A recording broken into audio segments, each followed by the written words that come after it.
History of Russia in 100 Minutes by Smart Histories. The First Romanovs.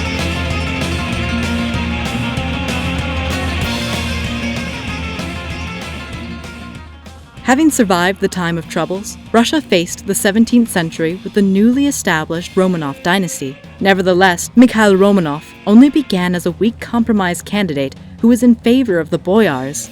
Having eventually achieved 304 years in power, the Romanovs became one of the longest surviving European dynasties. Background: after the Poles were driven out of Moscow, the Russian nobility decided to peacefully settle the question of who was to be the next sovereign. In 1613, the parliament of boyars, merchants, warriors, and priests, Zemsky Sabor, came together. They looked for a compromise candidate who would be, at least distantly, related to Ivan the Terrible.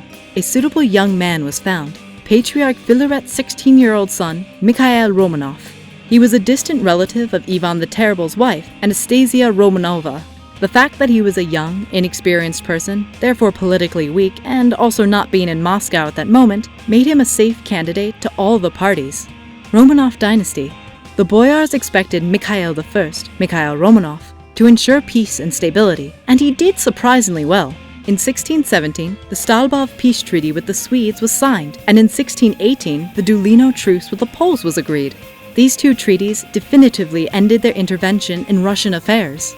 During the rule of Mikhail Romanov's successor, Tsar Alexei I, the church reform of Patriarch Nikon was enacted in 1653. That caused a schism, Raskov, between the official Reformed Church of Russia and the Old Believers, who escaped to the peripheral areas of Russia or out of the country altogether. Alexei also conquered most of the Ukrainian territories held by Poland, including Kiev. The following rulers, Fyodor III and Regent Sofia Alexeyevna, were intellectuals who promoted Russian culture. Most of the 17th century was characterized by relative political and religious seclusion from the rest of the world, and especially from Europe, that helped form a specific Russian mentality. Thank you for watching. For thousands of helpful resources of Russian history, please visit our website at smarthistories.com.